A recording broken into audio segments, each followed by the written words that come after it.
Welcome to the Aravosis Report. I am John Aravosis. Hello, TikTok. Hello, YouTube. Hello, everybody.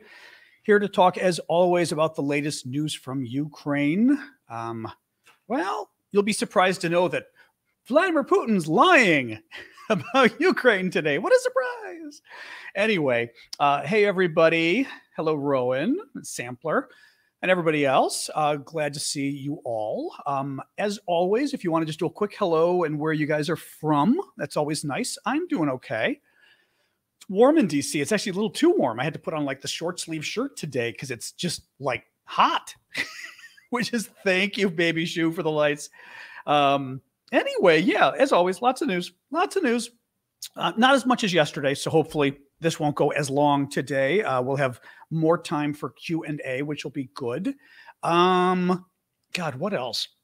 I may even start talking about Israel. I think I am. I'm adding Israel to my list because I just watched Israel. I just watched the president of Israel on CNN talking about Ukraine, and boy, he pissed me off. But let me, I'll just start sort of explaining what we do here. I am John Aravosis. This is the Aravosis Report. Every day, Monday to Friday, I do a show for about an hour where we talk about the latest news from Ukraine in the last 24 hours. I summarize the news for about 25 minutes. The news that I think is important, tell you what it hopefully means behind the news. I've got a background in journalism and foreign policy. I'm also a lawyer, so I try to sort of take, and I've worked in DC for 30 years, Washington, DC. So I try to take all of that and sort of use it to help explain the news to you guys. Then afterwards, we'll do question and answer. The best way for you to submit your questions on TikTok is to go to the Q&A button that is in my profile on TikTok. So go there. You can even submit questions now if you've got them all about Ukraine, but certainly during the show. And on the rest of you guys, use the comment box at the bottom. In particular, I'm always very happy when you guys can help support my work. I'm doing this for free as independent media, and I'm trying to do this full time. And I get to do it full time because of support from viewers like you, as they say on PBS. But it's actually true. Thank you, Inspired. The best ways you guys can support me really is follow me on TikTok and everywhere else, and also provide gifts. And the way you provide gifts on YouTube is by doing super chat and super stickers. And on TikTok, it's by the gift functions, all the fun stuff you guys put on the screens, like the Aflac duck, as we say. All of that helps me a lot. So thank you. I will make one final point about questions. On TikTok, I will take questions first from subscribers to my little Sasha News Network, the little SNN button you see there. If folks subscribe, I've got a little button on my screen where I can pull up just the subscribers. So you all feel free to do that. I will pull up your questions first. And on YouTube, same thing. Super chat questions, I will pull up first. All right, guys, let's dive in. Oh, yeah, actually, you know what? Last little point. On Monday's show, this coming Monday at 6 p.m. Eastern, thank you, Hector. At 6 p.m. Eastern, I'm going to have my good friend Cliff Schechter, who I did my podcast with for like 4 years. Podcast is over now. But I did it for about 4 years. And Cliff is an election expert like nobody else. Cliff knows all the polls. He knows all the crazy districts where he can say, you know, in that district in Indiana, you got to understand back 30 years, they were this, they were that. He knows the polls. So Cliff will be great. And he's going to be on Monday night at 6 p.m. He'll be my guest. We'll be talking overall about the various races, the congressional races, and the state races, the governor's races, things like that. And then we'll take your questions, and you guys can ask Cliff about all your questions. So I already have it set up on YouTube and everywhere else. On TikTok, just set yourself a reminder that it's Monday at 6 p.m. Eastern. All right, guys, let's jump in. So on Ukraine, you know, I will start by talking about Israel just because I literally just saw this on TV, and then we'll dive into Putin's latest lie about Ukraine. But the president of Israel was on CNN talking to Wolf Blitzer, and Wolf was asking him, you know, Blitzer, Wolf. I've met the man once at a party. I do not know Wolf Blitzer. You get used to calling people by their first names in DC. Wolf. Anyway, Blitzer was asking the president of Israel and said, you know, did you talk about providing this weapon system or this weapon system or this weapon system to Ukraine? And, you know, when he met with Biden today, the president of Israel, and the president of Israel responds to Blitzer and goes, you know, even America isn't providing every weapon system to Israel, to Ukraine. There are a number of weapon systems that even you refuse to give them. And it really pissed me off because Israel is refusing to provide any weapon systems to Ukraine. Not a one, zero they're providing. And they've got the balls to turn around and say, well, America, you don't do it either, when we've been at the top of the list in providing weapons to Ukraine. And I'm glad we do. But it just pisses me off because, and I'll say this and we'll move on, I am a longtime defender of Israel. I'm a longtime supporter of Israel. I'm not Jewish. I'm not religious right. I mean, there is nothing in I have no connection to Israel. Not that Jews support Israel anyway. I mean, that's a whole canard that the bigots like to put out there. But my point is, I do it because of my background in foreign policy over the years. I am very supportive of Israel. I always have. I also support the Palestinians, and I feel really bad for the situation they've been giving. But I'm very supportive of Israel. But I get really ticked, especially with like Ukraine right now, when we look at this, and Israel is providing zero weapons to Ukraine because they don't want to piss off the Russians. And you know what? Of all countries in the world, when you've got a country trying to commit genocide, Israel should be the first country that steps up and says, genocide is wrong. I'm going to support you. And I will move on from that. But it just ticks me off because I feel like Israel sometimes, you know, if you're not Donald Trump, if you're not a Russian or you're not religious right, you know, they have no need for you. In any case, all right. I move on. So Vladimir Putin and the dirty bomb. So we've been talking the last few days about this whole dirty bomb situation with Russia. Putin is pushing it again today. Let me start by explaining what a dirty bomb is again, because sometimes we sort of leave that for later in the conversation. And I do notice that sometimes you guys often ask in the questions, you say, what's a dirty bomb? A dirty bomb is a regular bomb. It is not a nuclear bomb, okay? Nuclear bombs, you know what those are, right? Big, scary, nuclear reaction, chain reaction, mushroom cloud, scary, bad. A dirty bomb is a conventional bomb that somebody put nuclear material on top of it, like uranium, on top of the bomb. So when the conventional bomb, it could be plastic explosives, it could be TNT, right? Blows up, the uranium also blows up and gets thrown all over the place, okay? So what's scary about a dirty bomb is a few things. One, culturally, all of us are very scared of the concept of a nuclear bomb. So when we hear a bomb went off that had nuclear material, we all freak out because we think, oh my God, nuclear bomb. Secondly, there's a reason we also freak out that isn't just psychological. Spreading nuclear material, radioactivity around is really scary. And it takes a really long time to clean up. You've got to dig 3 feet into the ground to dig up the dirt and throw it away. You've got to knock down all the buildings, and then the buildings' remains are radioactive. You've got to dig up all the trees. And a dirty bomb is still a very scary thing. The good thing is it's not a nuclear bomb. So you won't get a nuclear explosion. You won't get a mushroom cloud. It won't be as bad of an explosion, but you could have a lot of the radioactivity. So that's what's scary about a dirty bomb. The Russians, for the last 5 days or so, maybe a week now, have been pushing this crazy theory, not even theory, excuse me, a crazy claim that the Ukrainians are getting ready to launch a dirty bomb. And the newspapers in Russia have claimed it. Mind you, the newspapers in Russia, it's a dictatorship, so the newspapers are pretty much run by the government at this point. The Russian defense minister has been saying it, not just publicly, but he called the American, the French, the British, the Turkish, and Indian defense ministers and told all of them, oh, Ukraine's getting ready to set off a dirty bomb. The head of the Russian military, the top uniformed general in the Russian military, Gerasimov, he called the top general in our military, General Milley, made the same bogus claim. And now today, you've got Vladimir Putin, who went public and made the claim again that, oh, yes, our intelligence is Ukraine's getting ready to set off a dirty bomb. Now, why do we care if Russia's lying about this? We care about it because Russia tends to project in psychology. And what it means is Gerasimov is his name. I'm assuming he's related to Gennady Gerasimov, who was a famous Soviet going back 20, 30 years when I was a youngin. His name's Valery, probably son of, I'm going to guess, knowing the Russian system. So the issue with this is that Russia tends to project. Russia tends to accuse you of the thing that they already did, the thing that they're doing, or the thing that they're about to do, okay? So the concern is that Russia is actually telling us what they're planning on doing, and they're planning on setting off a dirty bomb and blaming it on Ukraine. The question is, why? What does Russia get out of it? Now, the concern from the US, Europe as well, is that the Russians are going to set up are at least thinking of setting off a dirty bomb so they can blame Ukraine. And they can use this as a justification for nuking Ukraine, for dropping a nuclear bomb on Ukraine. Now, I have been very strong in my belief that I think there is a slim chance that Russia will use a nuclear weapon in Ukraine, because I don't see what the benefit is for Russia in general.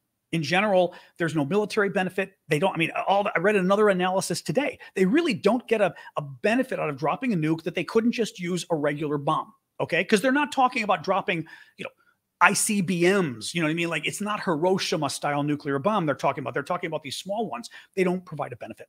Second of all, the negative is really big if Russia were to use nuclear weapons in Ukraine, because it is clear NATO would get involved in the war. And we already know that Russia can't beat Ukraine, right? I mean, some people like to say Russia's winning. They're not winning. Russia's losing, except, here's the thing. Russia controls 18% of Ukraine's territory, okay? So even though Ukraine is slowly winning its land back, it's going to take a long time for Ukraine to get its land back because it's slowly winnowing away. But Russia can't win. That's pretty clear at this point. And would Russia, if they can't beat Ukraine, would they want NATO to get involved too, right? There's no way they could be. If we got involved, and the French and the Germans and the Brits and the Poles and the Baltic states and the Czech Republic, Norway's got a great military. Russia doesn't want that. So that's why I still think there's a very slim chance of Russia going nuclear. But it still worries me because they're up to something. They're clear. This whole thing of trying to accuse Ukraine of actually planning the dirty bomb is pretty messed up. Now, one thing that happened, a couple more stories related to this. Russia began some nuclear exercises today. I'm not really worried about it. They were planned in advance. They do these once a year. This was just happened to be the time that it's happening. And yes, I'm going to read this exactly. They were training for, according to the Russians, a massive nuclear strike in retaliation for the enemy's nuclear strike. Well, actually, that should give you comfort, because they didn't say we are training for a sneak attack on America. They said we're training to respond to America's first nuclear attack on us, right? Well, I got news for you. America isn't attacking Russia with nukes. It's not going to happen, because Russia could destroy us and we could destroy them. I've talked about this before. Suffice it to say, not only do each of us have a lot of nuclear weapons, but we both have nuclear submarines, and those nuclear submarines have nuclear weapons on them. It is extremely difficult, to the point of being pretty much impossible, to find a nuclear submarine. Or you could find one, you're not going to find like all 13 or 14 that the US has. In addition to the fact that the Brits have several, the French have several. So Russia were to nuke all of America, our nuclear submarines could respond. We were to nuke all of Russia and destroy all of Russia, their nuclear submarines could still respond. So neither of us is going to nuke each other. So that's why I'm not too worried about this exercise from Russia today, because it was an exercise in response to the Russians saying we attacked them first. Well, we're not attacking them first. Again, it just, it doesn't really worry me.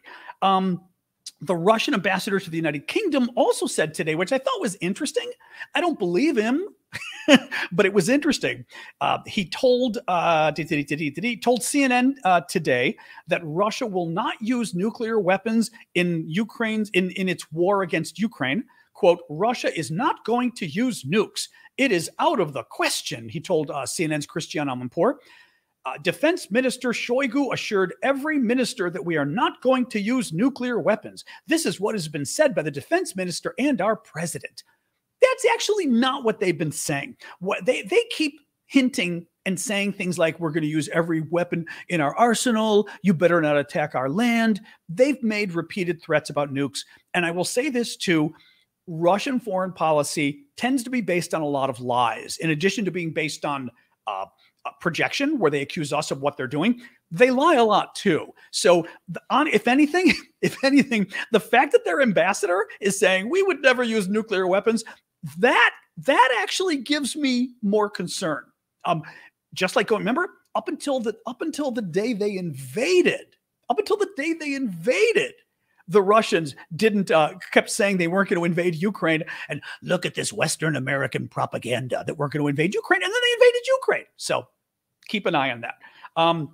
The Indians today, this was actually very good news too.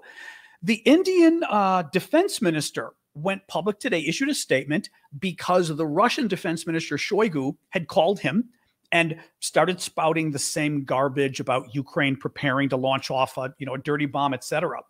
The Indians put out a statement. Listen to this, talking about the phone call.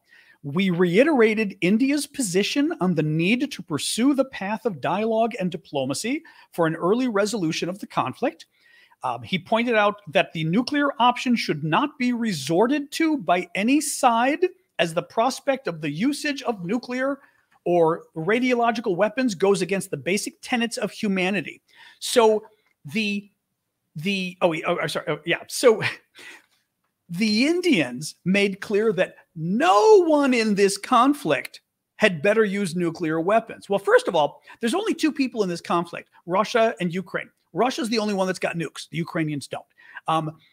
The Indians could be throwing in the Americans if they want, right? And Europe. The only problem is, I guarantee you the Indians don't think that America, France, or Britain are going to be using nukes in Ukraine. Nobody thinks that. They don't.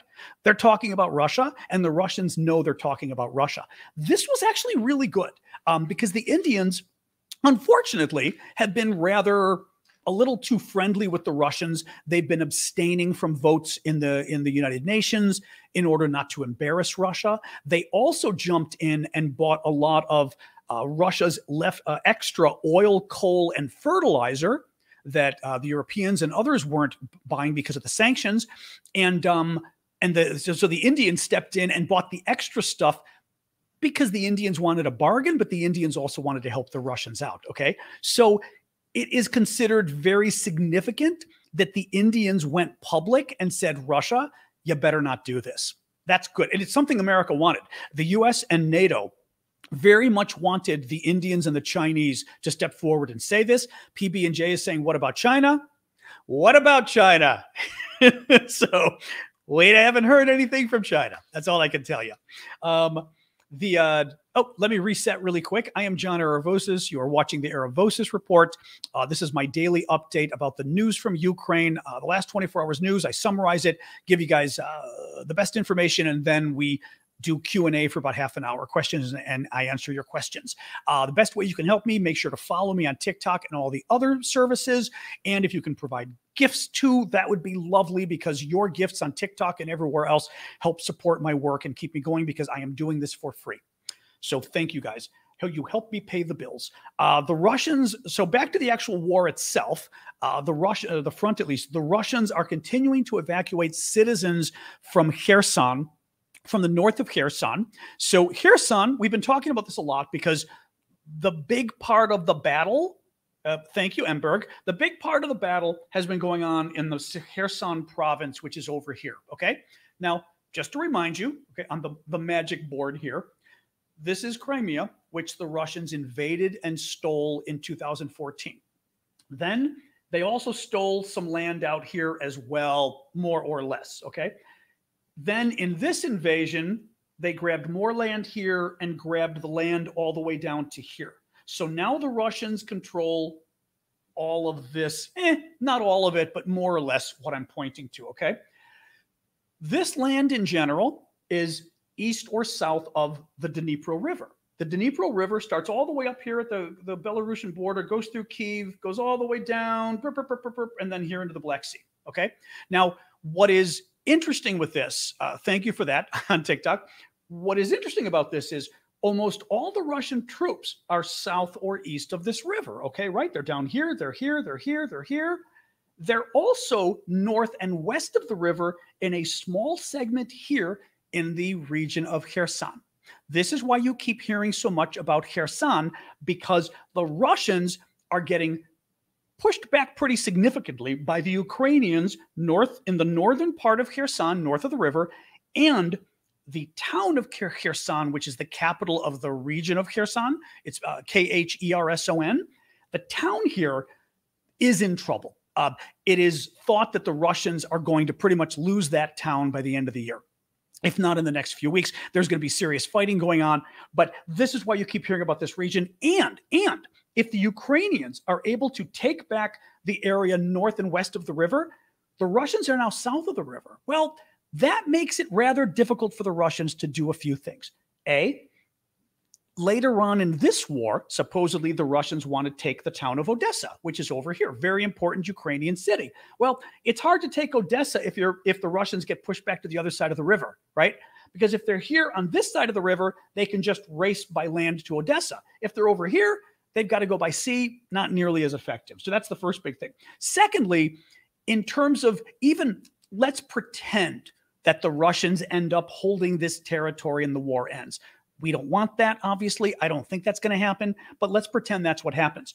This leaves Russia in a less good position to restart the war and start pushing and taking more of Ukraine because they're on the wrong side of the river. If they're on the good side of the river, they can build up massive amounts of military and really go nuts. So anyway, this is why we keep talking about Kherson. Well, the Russians have been evacuating the towns on that north side of the river and making everybody go south. Now, why is a very good question, okay? In classic Russian fashion, they're not letting people, these are Ukrainians, mind you, they're not letting them escape to free Ukraine.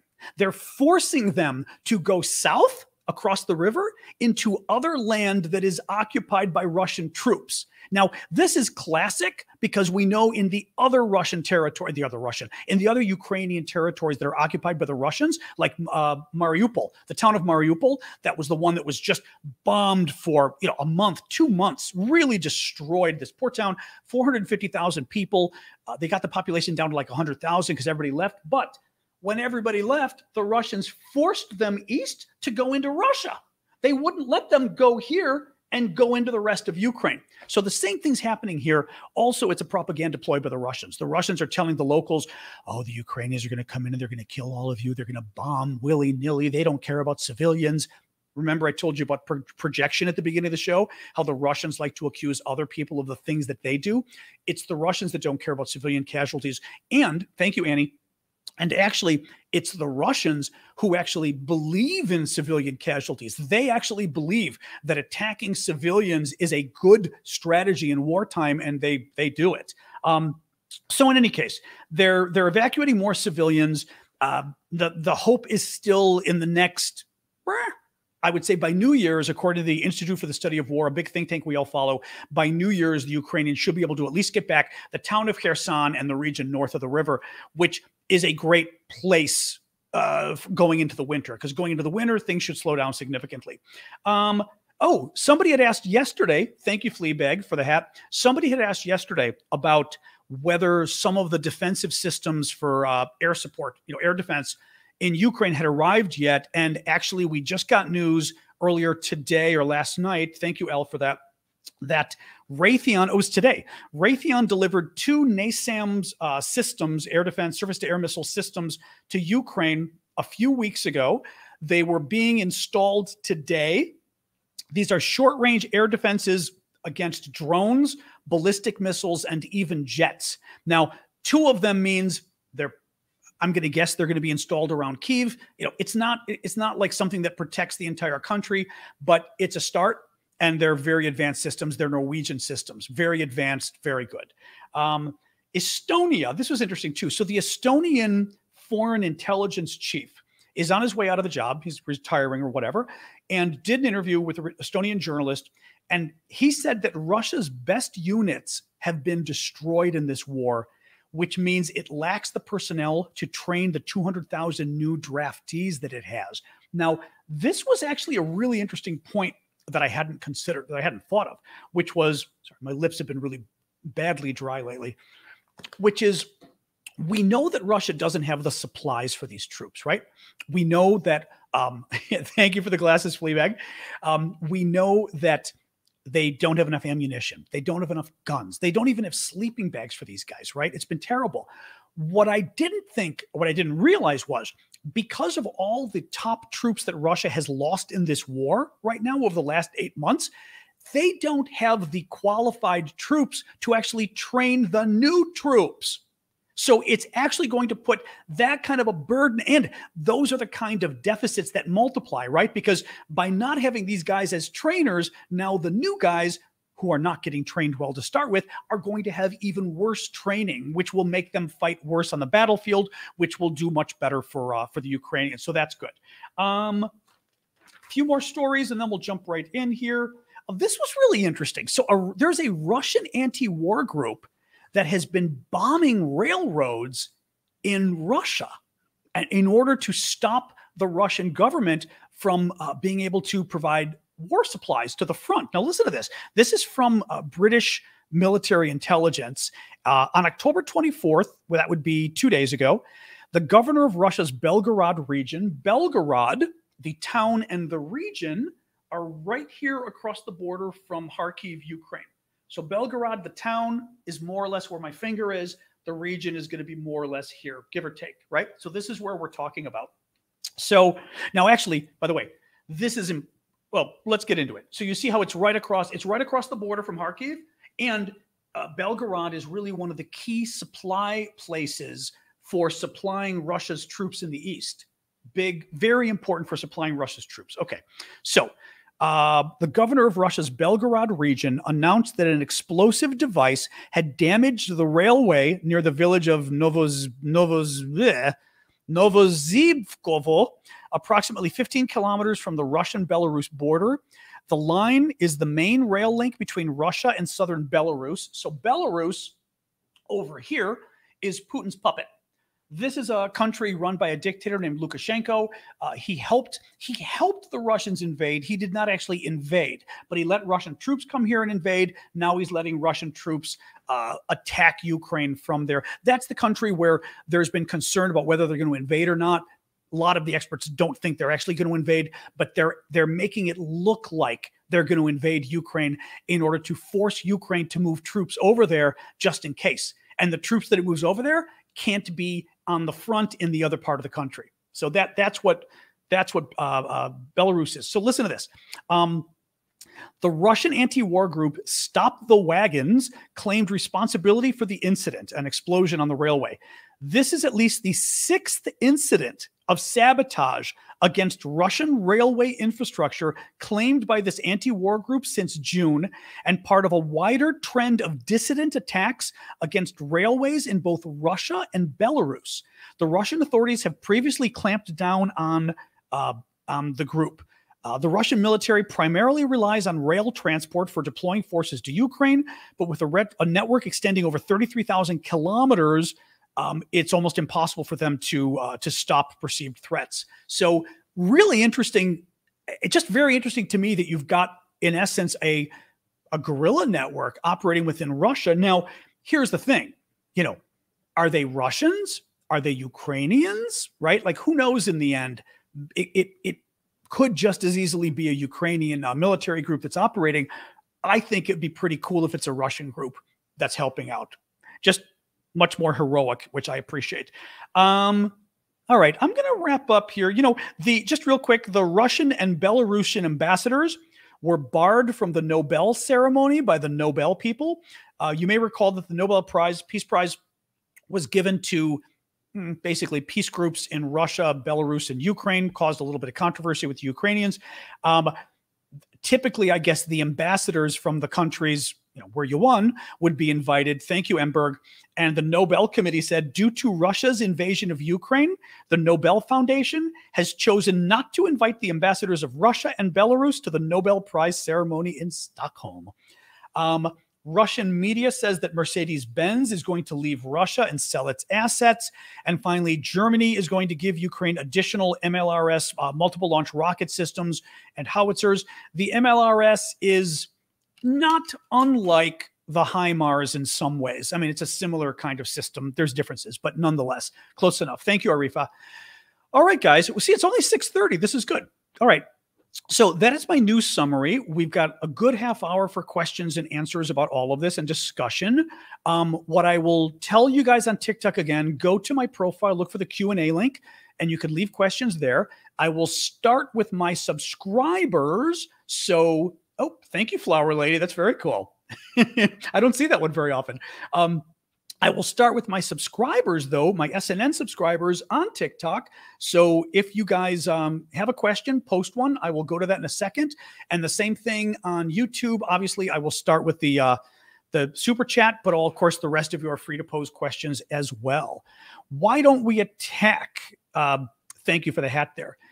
Who's this? Peter is saying, why don't we attack?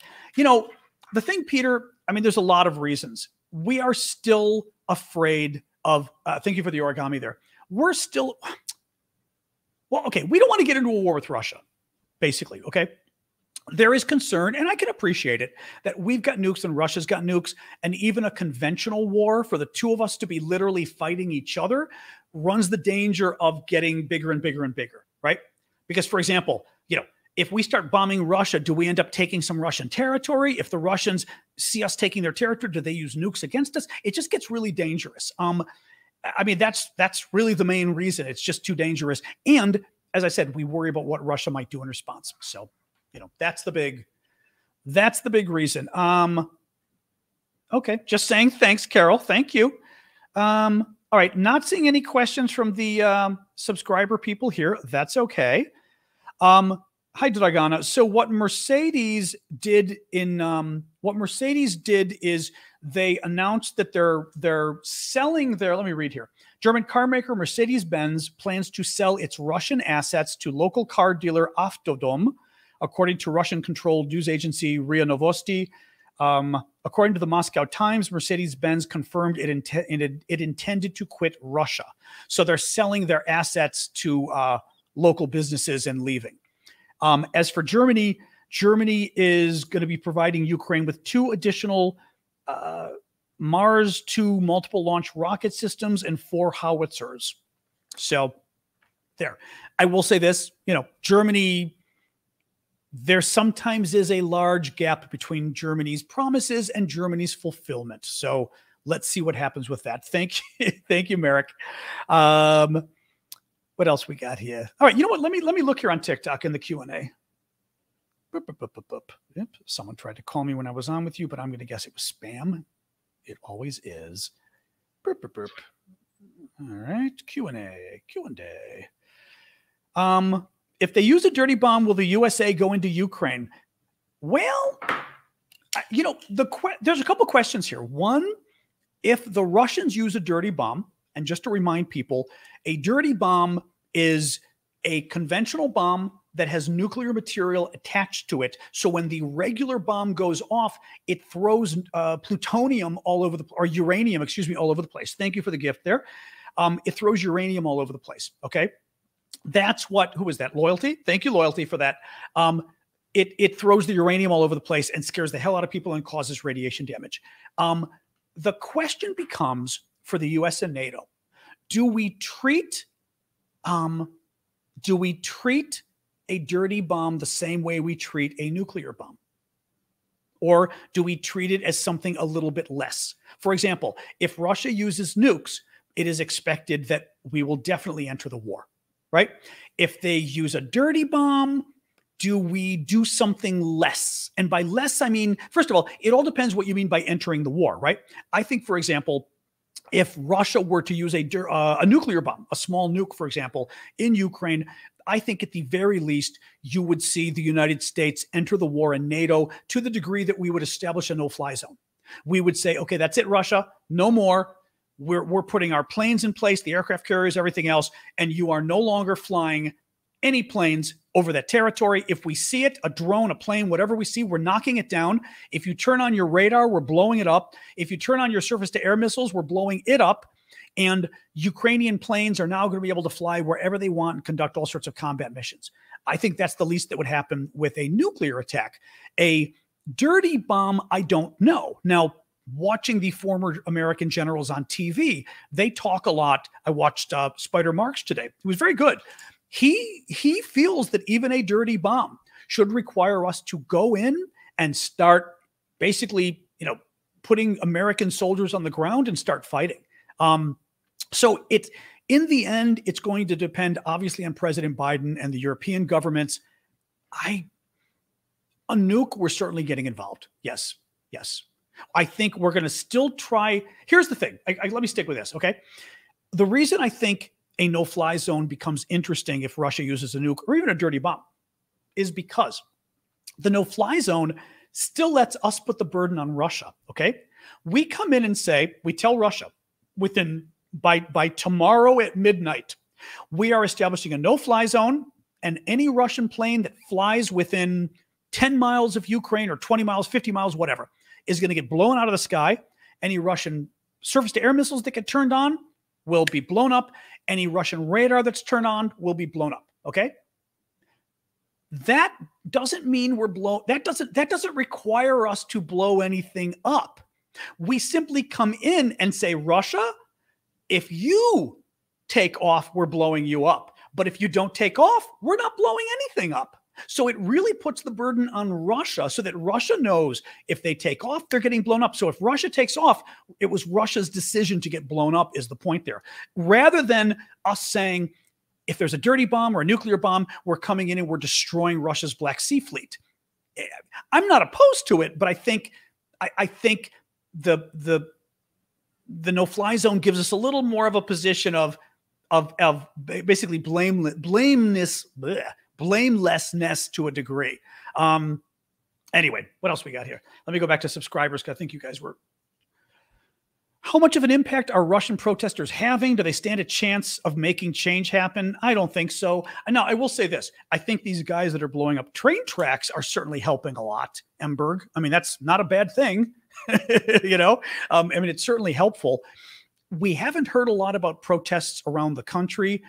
I think what is needed, and let's see, because it looks like it's starting, we need everyday Russians to freak out about this war. And not to freak out that Russia's losing, but to freak out that their sons and their fathers and their grandsons and nephews and neighbors are all going to die. And that's what we need regular people to freak out about, because that at least has the potential to finally put enough pressure on the regime, whether it's somehow putting pressure on Putin or frankly putting pressure on the generals and the security services to get rid of Putin and put somebody else in charge. But that's what it's what happened in Afghanistan. Things went on for 10 years. They lost 14,500, maybe a little bit fewer men in Afghanistan. And that was considered a horrific number of men lost over 10 years. And it was enough to cause a lot of problems at home. The mothers' movement of the soldiers, moms, was very powerful as well, helped bring down the Soviet government. The Russians now, conservatively have lost 25,000 or 30,000 men that have died versus 14,500 in Afghanistan over 10 years, 25 to 30,000 over 8 months in Ukraine, which is huge. So, but no, I mean, I think the war has got to become we need the mothers of Russia to speak out. Exactly, Rob. The war has got to come home to a lot more families. And ironically, this mobilization that Putin did, where the new 300,000 troops, I think they've got like 200,000 already. Putin didn't have a choice because he needed more men. He's running out of men, right, for the war. But by doing this, he freaked out a lot of. First of all, you've now got 200,000 additional Russian families who have kids and husbands over in Ukraine, and a lot of those guys are going to get injured, and a lot of them are going to die. And that's going to affect people. People now have a personal stake there. You've got 750,000 Russian men who ran for the border and left. That's a huge number. I mean, Russia's population is like 153 million or something. That's a huge number of people, right? So Putin democratized the war by having this mobilization and made it. One of the things that's interesting, you hear about Russia, that basically, and I mean, the Russian experts will tell you this, there's this notion over the years, and I think it goes back to the Soviet days even, this notion that the government's the government and the people's the people, right? Thank you, Al, for that. And the people are willing to let the government do what it wants to do, even to the point of being a dictatorship, so long as they leave the everyday life alone, so long as the Russians can go on and just live their lives. And I don't mean live their lives protesting free speech, but I mean, I've got my family, I've got my job, I come home, I've got my grandkids. Leave me alone and I'll leave you alone. Well, when you get things like this war going on, suddenly all that crazy stuff that those men in the Kremlin do for their ego and their money and everything else, now it's coming home to roost for regular citizens who had a social contract with the government where they said, government, you do what you do, I do what I do, and never shall the two meet. Well, now the two are meeting because the government's literally getting you killed. So just to reboot or reset, I am John Aravosis. You are watching the Aravosis Report. We are talking about the latest from Ukraine. This is the question and answer period where I'm taking your questions about the latest going on in the war. And two biggest things you can do to help: make sure you follow me on TikTok and everywhere else. And if you could provide the gifts on TikTok and everywhere, that helps a lot too, because I'm doing this full time. And you guys are supporting me, frankly. You help support you help me pay my bills. So I appreciate it. If the states join in, Mike Gervasio is saying, if the states joined in, don't you think Russia has nukes pointed towards the US? Sure, but they're not going to use them. That's the whole point. Nuclear weapons are a great deterrent. Actually, it's funny. Somebody, Spider Marks was, I already knew this, but I had actually worked on nuclear arms control issues when I was back in the US Senate. Thank you for the guitar over there on TikTok. Nuclear weapons are a great deterrent. They're a lousy weapon to actually use in practice, because if the US uses nukes, the Russians use nukes. If the Russians use nukes, we use nukes. Thank you for the hearts there on TikTok. And it just spins out of control fast. What nukes are good for is convincing the other guy not to do anything.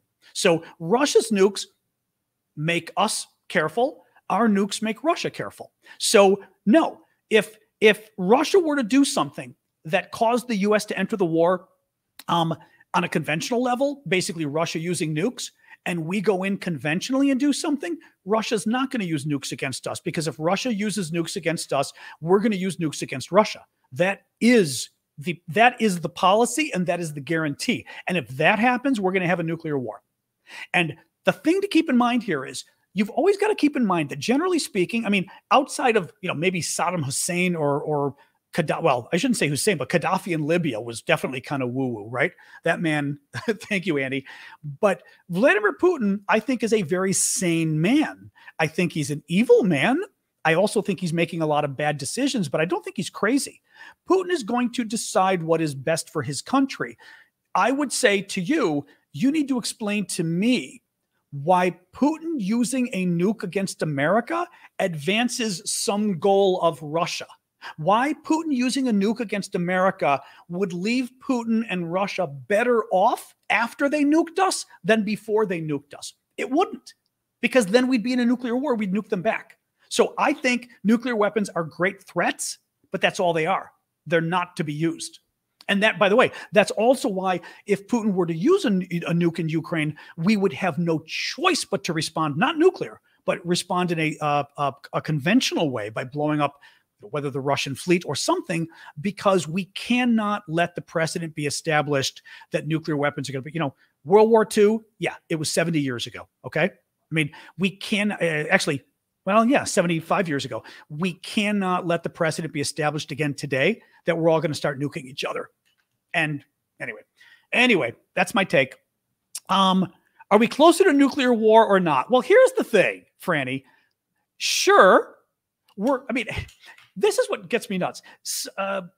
The Democrats, actually the liberal Democrats in the U.S. House, so these are like 20 of the most, if not the 20 most liberal Democrats in the U.S. House, did a letter the other day that caused a big firestorm, because they seem to be putting pressure on Biden to reach a negotiated settlement rather than helping support Ukraine. And the suggestion seemed to be, actually, one of the congressmen even said to me on Twitter, it's always better to stop bombing and save lives. And I was like, well, no, it's not always better. In World War II, it wasn't better to stop the bombing and just to save lives by saying, okay, you know what, Germany and Japan, you win. Japan, take Asia. Germany, take Europe. At least it'll stop the bombing, right? The issue is their letter said, and this is what I was going to tell you. So their letter says, among other things to Biden, we are at the closest point to nuclear war since the Soviet Union existed. And I was reading that going, okay, the Soviet Union existed until 1991 and then dissolved. We haven't had there's been zero threat of nuclear war since 1991. I mean, I'm pretty safe saying that. So sure, now we have an itty bitty risk of nuclear war because the Russians are making threats of it, but we've had zero risk since 1990. So sure, we're closer than we were a year ago, but a year ago we were at zero, I would argue. So I feel like, and I think actually a lot of our Western governments are saying the same thing, which is, look, if the Russians are going to threaten nuclear war all the time, we have to take them seriously and we've got to prepare for it, right? Moving more troops into Europe, doing all these things, right? We've got to prepare for it because even if it's a small chance, it's a small chance of a really bad, really dangerous, really deadly thing happening. So in like statistics and math, you take a small chance of a small chance of 7 billion people dying, you still have to take it seriously. So that's why I would say, yeah, we're at greater risk than we were of nuclear war, but I think the risk is still very, very small. But because it's nuclear war, you take it seriously, Boop.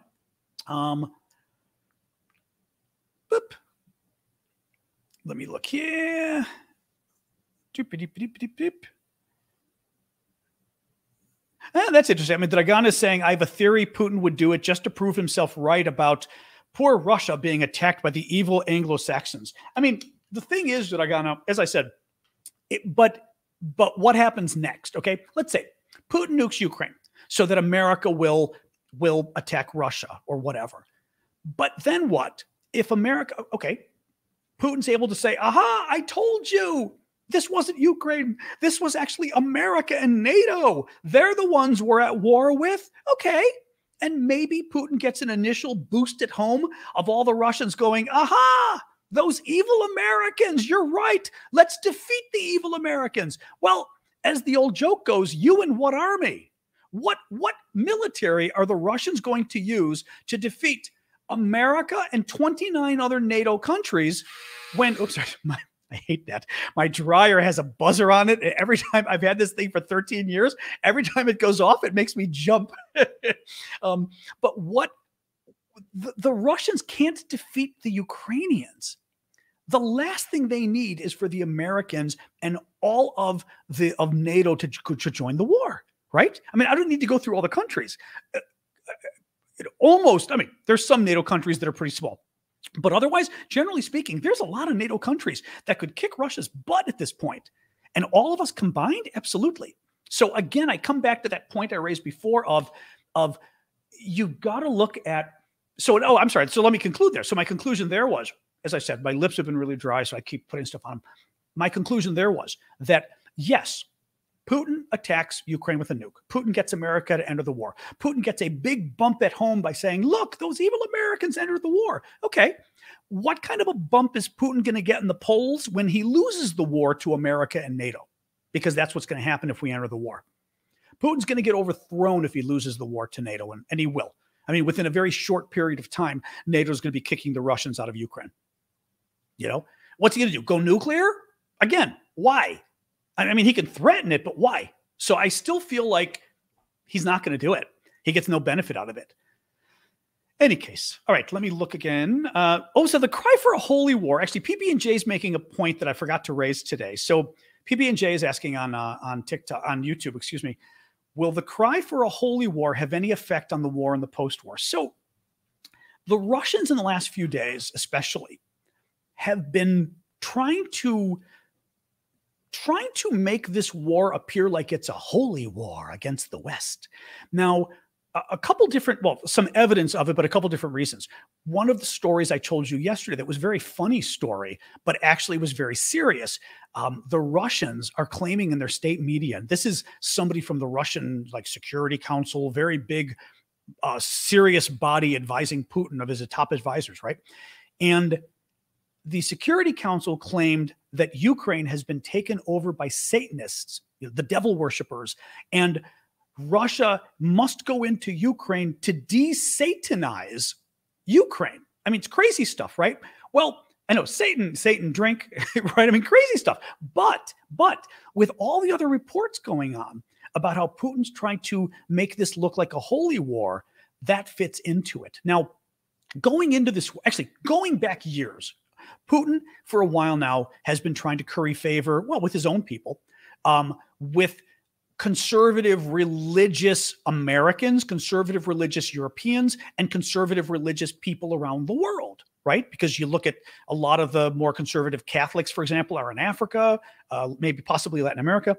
And by doing it, by claiming that Western values are, unholy, right? Gays and lesbians, transgender people, they go against Christ. The invasion of Ukraine, Kirill, who's the patriarch or whatever, but the top Orthodox leader, my religion, Orthodox Christianity, but not my leader, but the top leader of the Russian Orthodox, he gave this whole speech about like LGBT rights in Europe as one of the reasons why Russia had to invade Ukraine, right? So already they've been using the culture wars. They've been claiming the culture wars show that Russia's very religious and those godless, Westerners don't care about religion. And apparently, and this I thought was kind of interesting, one of the ways that Putin is trying to now hold together his military that's falling apart a little bit is by being more religious, because he's hoping it not only motivates the Christians, which are most of his military, but also the Muslims in his military. Remember, just last week or a week and a half ago, we had the Muslim troops, Russian or Tajikistan, open fire on Russian troops because the Russian troops mocked Allah, their God, and called Allah a coward. So the Muslim troops turned around, opened fire on the Russian troops, and killed anywhere between 11 of them. The upper estimates were 30 or 33 Russian troops were killed. At least 11, the Russians admitted, were shot dead by these guys with machine guns on a training ground near Belgorod, so in eastern, right across the border from eastern Ukraine. So that's another reason Putin is now trying to talk about religion, because he's trying to find a unifying religious message to bring the Muslim and the Christian Russian troops together. Good luck with that, because honestly, especially in Ukraine. I mean, the irony with all of this is that Ukraine is Orthodox. Russia is Orthodox. They literally, much more so than I even do, they practice the same faith. They were Tajiks, at least was the report. Yes, they were Tajiks, 3 of them. So yeah, the Ukrainians and the Russians are the same faith. So it's absolutely ridiculous for the Russians to say they're fighting a holy war, because it's literally a holy war against your neighbor that practices the exact same religion that you do. Give me a break. Give me a break. Let me jump into TikTok again. One moment. And we got another 6 minutes or so of questions. Just to remind folks, I am John Aravosis. This is the Aravosis Report, daily show Monday to Friday, 6 p.m. Eastern, where I update you on the latest news from Ukraine. And then I take your questions. We're in the question and answer period now. Make sure to follow me if you would. I appreciate that. And gifts are always welcome too, so please keep those coming. If Putin makes the order for a nuke, do you think the generals or whoever will follow his order or refuse? I was reading up on this. Thank you, Al. I was reading up on this in like the last week or maybe a couple of weeks ago. And what some of the experts were saying is that it's really not like the American system, that Putin has created such a viable dictatorship there that it's not going to be very easy for someone to turn around and say, no, we're not going to fire the nukes. Now, I still wonder about that, right? Because I still, at least it still has to follow some kind of a path. Thank you, James. And listen, both of you. But at least from what the Russia experts I was reading, they were saying that there may not be anybody to step in and stop Putin, but this is something he's got to worry about. I mean, it's not just, well, like I said, he tries to use a nuke in Ukraine. It's bad. First of all, the other thing that might get Putin overthrown is if he uses a nuke in Ukraine, NATO enters the war. And as I said, his generals and the security services, they know darn well, thank you, Q, Q, I'm going to call you for the origami. His military and his security services know darn well that they can't beat the Americans and they can't beat NATO. Putin using a nuke will not only get NATO to end of the war, which guarantees Russia loses, which guarantees the Russian military gets destroyed. The generals don't like that. It guarantees the Russian military gets destroyed. The security services don't like that. Thank you, Timmy. It guarantees that countries like India and maybe even China turn on Russia. I mean, I think it puts Putin, thank you for the glasses. I think it puts Putin in a very dangerous situation because all the other power centers at the top there, thank you, MK, the power centers at the top realize that he's putting the national security of the entire country in jeopardy. Again, I mean, I'll go back to the questions, but if we destroy the Russian military, which is what would happen if they were to use a nuke, who's going to defend Russia? Who's going to defend Russia, right? So if you're somebody who cares about the defense of Russia, if you're the military or you're the security services, when I say security, I mean the FSB, the follow-on groups to the KGB, right? Internal security, the scary people. If you don't have the military anymore, no one's defending the motherland anymore. And that means, so no, I think, let's see. Putin's not in any position to get overthrown right now, but boy, well, that's interesting. Actually, GCAT is saying, what about Wagner staging a Russian coup? So the Wagner group or Wagner group, I've never really seen how they pronounce it, is this group of mercenaries that are mercenaries, guns for hire, run by, oh God, I can never pronounce the name. Is it Prigozhin? What's his name? Can never pronounce the guy's name, but run by one of the oligarchs, one of the corrupt billionaires, friend of Putin. And he has been, thank you for the October thing, he has been selling these soldiers of fortune around the world. And thank you, Jennifer, and is using them in Ukraine as well for Putin. The risk is, I was reading the other day, that they are getting a bigger and bigger presence in Ukraine, and they're growing in Russia as well, the size of their military. This is a military that is not under the direct control.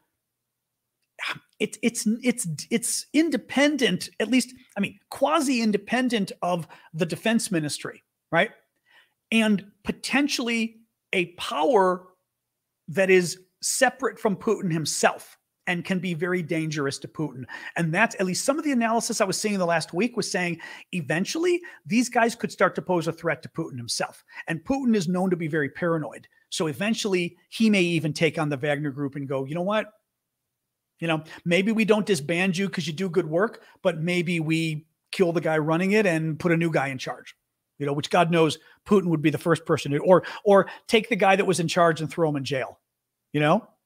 I don't know how many they've got. I do know that they're being, thank you for that. I do know, Elise, that the analysis I was reading in the last week, and this must have been from Institute for the Study of War, saying that they're developing such a power base that they could become Putin could start to see them as a bit of a threat because they're getting a little too powerful.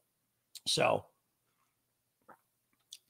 don't know about the Iranians, how they got their drone technology. Don't know if they reverse engineered ours or not. No. What else we got here? It's quiet in here today. I think it's because my dryer went off. It's now like peaceful quiet in here. Another minute or two. What else we got? Well, that was my concern. Clifton Norton is saying, oh, Michael, that is so cool. I've not seen that one before. Thank you. Thank you so much. I've got the feeling you may have been very generous with that as well. That was so cool. There's a spider on the window. Don't even say that. Well, no, I don't mind spiders. I've learned that spiders are good for us as long as they don't land on me. Clifton is saying if Russian ambassador says no nukes will be used, then it looks like the clock is ticking for a nuclear explosion.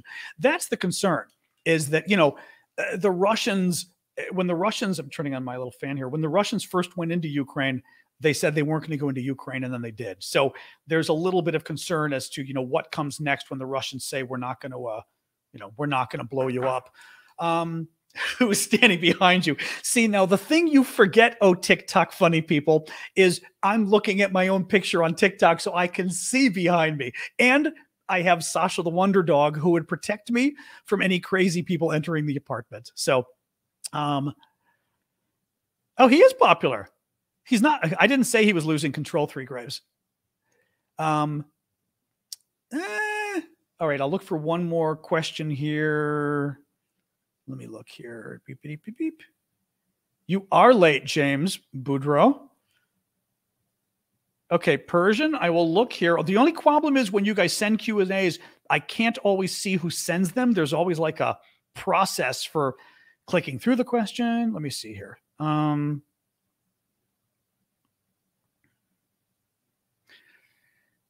If the U.S. and NATO enter the war, won't China, thank you for that, won't China, North Korea, Belarus, and Cuba also enter the war? You know, okay, couple different things here. Cuba, the last thing the Cubans want to do is give the Americans the reason to destroy their government, right? I mean, the Democrats may not want to, the Republicans really want to. So Cuba, I'm not sure. Also, Cuba, who cares? Would be my second point. North Korea, give me a break. Belarus, nobody cares. China, people care. China cares about China wouldn't get involved. China cares about economics. China, who knows? But China's not going to enter the war. That's not going to happen either. And I don't think so. Are we closer to nuclear war than the Cuban Missile Crisis? No. No. Cuban Missile Crisis, seriously close to nuclear war. This is not close to nuclear war. Cuban Missile Crisis was on the verge of nuclear war. Will the Russians blink, or will the Russians try to, storm our blockade of Cuba? I mean, seriously close to nuclear war. It wasn't like now where, gosh, people are worried about nuclear war. Cuban Missile Crisis was not some people are worried. It was the world was on the brink of nuclear war. It was scary stuff. Very scary stuff. Yeah, no. As I say that, someone's put a mariachi. Karen puts a mariachi hat on my head. All right, guys, I am going to call it quits because usually I go till around 7 o'clock. I will be back tomorrow. Let me do a quick recap of the news that today. If you missed the beginning of the show, I will summarize really quick the stories that I hit on today. I will be back tomorrow at 6 p.m. Eastern Time, US. I will do the recap. Just a reminder as well, next Monday at 6 p.m. Eastern, I'm going to have an old friend of mine, Cliff Schechter, who is a wonderful election expert, who is going to come on and talk to us about the polls. And Cliff is great because Cliff, isn't going to spin you. I mean, Cliff is going to talk about the polls and say, yeah, that race does not look good. This race does look good. And I think it'll be really interesting to get his take on kind of where things are. And finally, I'll go to our Discord afterwards. I've got a Discord where we hang out afterwards for a while. I'll go about 15, 20 minutes. It's discord.aravosis.com. You can also find my Discord, my store, my Patreon. If you want to support me there, I would appreciate it. Just go to aravosis.com. And that'll do it. Aravosis.com, you'll find all of it. Now, the reason your question might not have been accepted, somebody was just asking on TikTok, there is some kind of a TikTok glitch where a lot of people have not been able to submit questions. I don't know why. I've told, TikTok to the degree I can. It's not like, TikTok. It's not like it's, it's not like I talk to the head of TikTok very regularly. Thank you for the ducks there. But that's why. Yeah, there's some kind of a glitch where a decent number of people can't get through. All right. Putin is talking about a dirty bomb. He said today, we are aware of Ukraine's plans to use a dirty bomb in Ukraine. Putin is lying. Russia began its annual nuclear exercises today. I don't think they're a big deal. They happen every year. I just don't think it was a big deal. Russia's ambassador to the UK told CNN today that Russia will not use nuclear weapons in its war against Ukraine. I'm a little worried about that because Russia lies a lot about these things. So if the Russians are saying they're not going to use nuclear weapons, that would make it more likely, in my view, that they would use nuclear weapons. But, who knows? CNN, India warned the Russians against using nukes in Ukraine. Now, India warned all the parties involved, but still, that was a big deal because Russia relies on India a lot, and India has been relatively impartial, shall we say, sort of keeping themselves in the middle on this. So it's interesting if the Indians have been threatening the Russians, but publicly saying you better not. That's very helpful. It would also be very helpful if China did that. The Russians are continuing to evacuate civilians from the town in the region of Kherson in southern Ukraine, where the Ukrainians are starting to come down and fight the Russians. Raytheon delivered 2 NASAM systems, surface-to-air missiles, to Ukraine a few weeks ago. They were being installed today. These are Norwegian surface-to-air missiles that are very good. The leaving Estonia foreign intelligence chief, who's leaving his job soon, said Russia's best units have been destroyed in this war, which means it lacks the personnel necessary to train the 200,000 new draftees. British military intelligence says that there is an anti-war group in Russia that has blown up at least 6 key train tracks that the Russians have needed to resupply their troops. So that's good to hear. The Russian and Belarusian ambassadors were barred from the Nobel ceremony because of the war. Russian media says that Mercedes-Benz is finally going to leave Russia and sell their assets to local Russian businesses. And finally, Germany announced today that they will be sending 2 additional MLRS multiple launch rocket system, thank you, Kadausi, multiple launch rocket systems to Ukraine, and 4 howitzers as well. Okay, guys, thank you for joining me. I appreciate you. I appreciate the gifts so much. I appreciate you guys being here for the whole hour. Those of you who did, those of you just checking in. I am John Aravosis. This is the Aravosis Report. I am here every night, Monday to Friday for an hour, taking your questions about Ukraine, but also starting the show with about 20, 25 minutes of summary about the war in Ukraine. I will be back tomorrow. Thank you, Foxy. I'll be back tomorrow and come back then, 6 o'clock. We do it again. We do, like I said, Monday to Friday. It's fun. It's just like this. We kind of hang out. It's fun. I think it's kind of interesting. Good, intelligent crowd as well, which is kind of fun to have you guys weigh in, because I find a lot of you, various topics, you'll know even more than I do, which is great because it's really interesting. So join us. We have a really good time. And as I said, I'm going to go over to the Discord next. So feel free to join us there, discord.aravosis.com. We've got about 900 Discord subscribers now, which is amazing. In the last couple of months that it's been up and running. It's free, but you can also subscribe via Patreon and support us on the Discord. Got an auction going on right now. Very cool auction on the Discord that I can't tell you about here, but if you want to check it out there, it's awfully cool. Something from Ukraine that's really neat. And there you go. Okay, guys, discord.aravosis.com. And otherwise, I will see you all tomorrow. All right. Thank you. And thank you, mods. Sorry, moderators. It looked like tonight was yet another crazy night on TikTok for the moderators. So thank you for that. You guys are amazing. All right, guys. Join me in the Discord, discord.aravosis.com. All right.